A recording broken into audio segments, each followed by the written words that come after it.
Well, kinfolk, it's 2021, and what better way to start the year than by rattling off the top 10 games of 2020.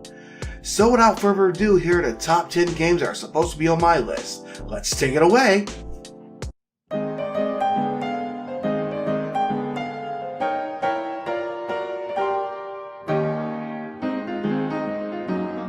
Okay, all jokes aside, I'm not saying that games like Ghost of Tsushima, The Last of Us Part 2, or Spider-Man Miles Morales are bad. It's just that, number one, I didn't have enough time or money to play everything that came out in 2020.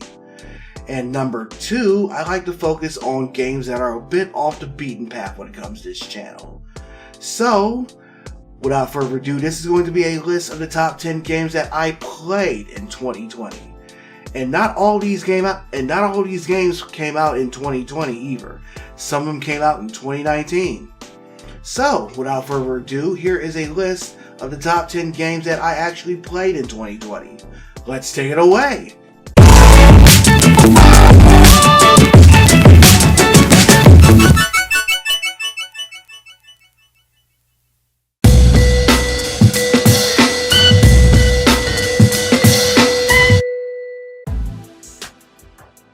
Terminator Resistance, in my opinion, is the best game ever that's based on the Terminator franchise.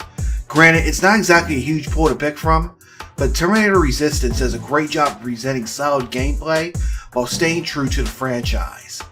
The FPS RPG hybrid gameplay is perfect, even if it is simplified.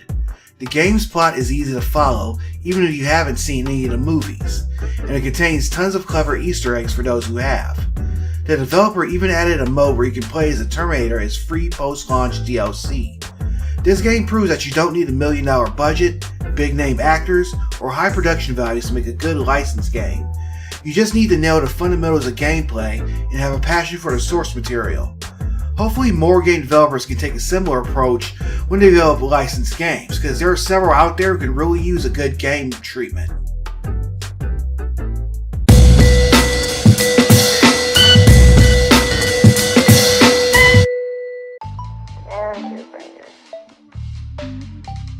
Midnight Castle Succubus is basically the game that Konami was trying to make when they made Castlevania II Simon's Quest with added boobs and sex.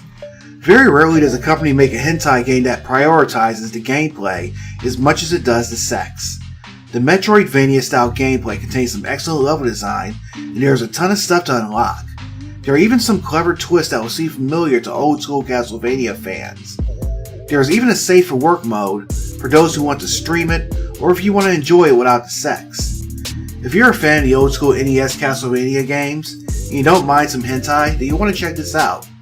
Don't worry either, fellas, we all know you're buying it for the quote-unquote gameplay.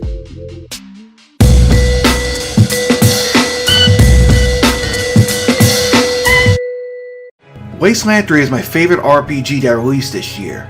If you're a fan of old school PC style strategy, this should be on your radar, and it being free for Xbox Game Pass members makes it even a sweeter deal.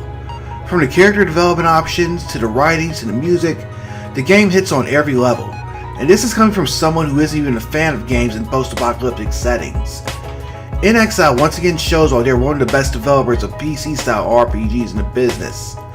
Like I said during the review, with In Exile, Obsidian, and the acquisition of Bethesda, the Xbox Series X is going to be the place to be for RPG gamers, and Wasteland 3 is just the start of that. The team is hard at work on bug fixes and additional DLC. I can't wait to see what they'll cook up.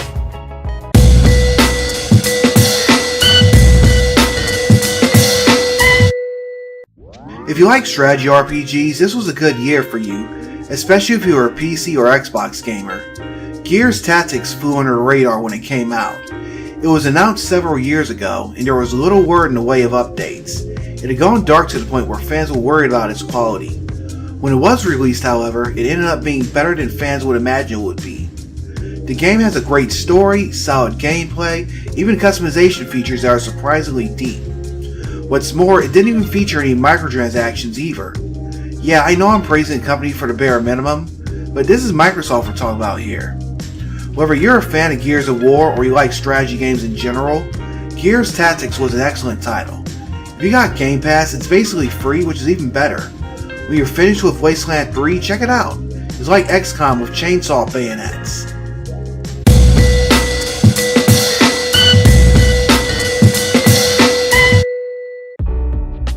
Paradox is the strategy simulation titles with Capcom and SNK are the fighting games.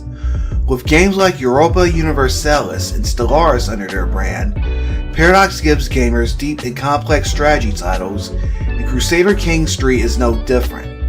Like its predecessor, Crusader Kings 3 has you pick the ruler of your choice or create one and entrench yourself within the world surrounding that ruler, leaving up to you how to proceed.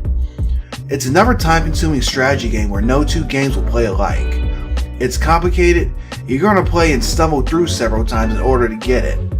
However, once you do, you'll find that it's one of those games that lets you approach it however you want, and you're going to come away with it with tons of stories about how your game turned out.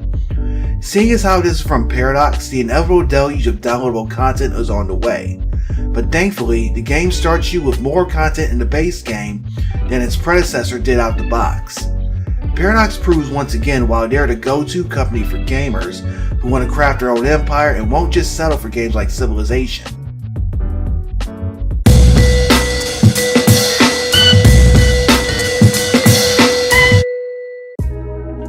Mountain Blade Warband is one of my all-time favorite games. It's a large medieval sandbox that, while it takes place in a fictional world, there are no fantasy elements like magic or dragons or wizards. There's no storyline, but the real charm was integrating yourself into the game's world and getting involved in its politics. Mountain Blade 2 is slightly different in the way that it does have a story, but you aren't beholden to it, and the story is basically there to help you get your legs. Like its predecessor, you can raise an army, carve out your own kingdom, or just start a business and engage in economics and trade. The game is currently in early access, but who knows how big it will become when it's complete. This is one of those games that has more content in early access than most games do that have been fully released. And the developer, Tailworlds Entertainment, are constantly adding new features and new bug fixes. I can't wait to see what this game's going to look like when it enters version 1. And hell, who knows what kind of zany stuff that the modders are going to come up with.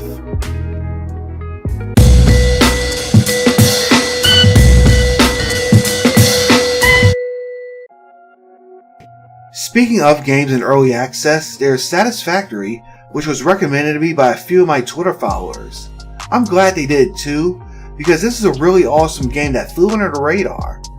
Satisfactory is a crafting title, similar to games like No Man's Sky and Ark, although it does away with survival elements in favor of resource gathering and base construction. The real joy in this game is taking your base from a few buildings to a fully automated factory in a short period of time. As you progress through the game's unlockable tiers, you'll come up with new ways of gathering resources, automating production, and efficiently producing whatever you need.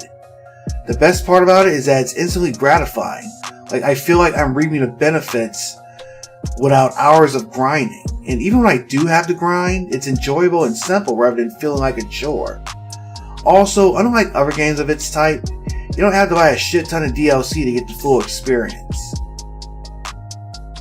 What's really amazing is that the game's still in early access as I record this.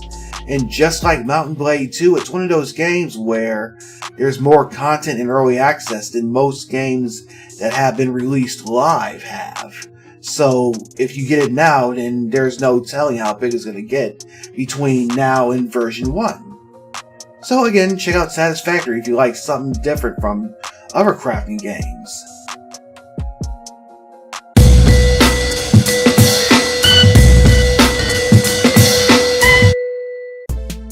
Inspired by the works of Juni Ito, the Japanese manga artist whose work is famous for its emphasis on body horror, World of Horror is a deck building game with minor roguelike and RPG elements.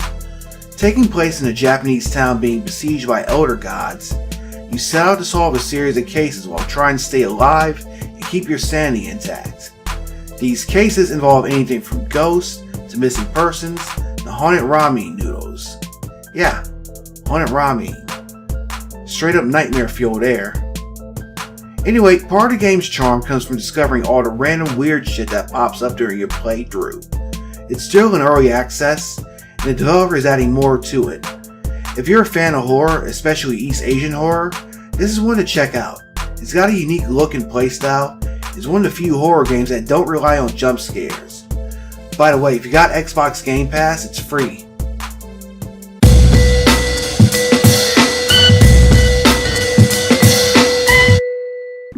The most recent installment of Sega's Yakuza franchise is the perfect jumping on point for new fans, such as myself. This time around, the game is a turn-based RPG. I only played a few games in the series up to this point, but I do know that the charm of this series is in its open world and the huge variety of activities that you can do in it. Like a Dragon is no different. The writing is also top-notch and the story has that perfect mix of drama and humor. The turn-based battle system is fun too.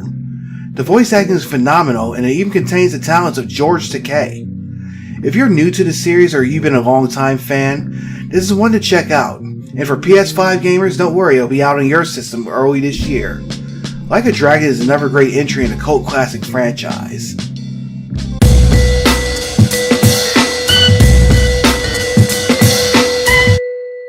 You know what? I had to add at least one mainstream game to this list, right? Doom's 2016 reboot took us by surprise. There was no way it was going to reach the heights set by the original Doom back in the 90s, but it did manage to provide a fun experience all on its own. Doom Eternal came in riding off those expectations, and it blew it out of the water. Its graphics, gameplay mechanics, and sheer balls-to-the-wall action make it one of the few good franchises that Bethesda still has under its belt. It even borrows elements from games like Mega Man and Metroid. The game gives you so many options to cause pain to enemies while keeping you on your toes. Not only that, there are tons of clever Easter eggs and secrets to discover. Doom Eternal is the closest you'll ever get to those old school 90s FPS games, and at the same time it makes the formula feel fresh and modern. And that's what any good gaming reboot should do.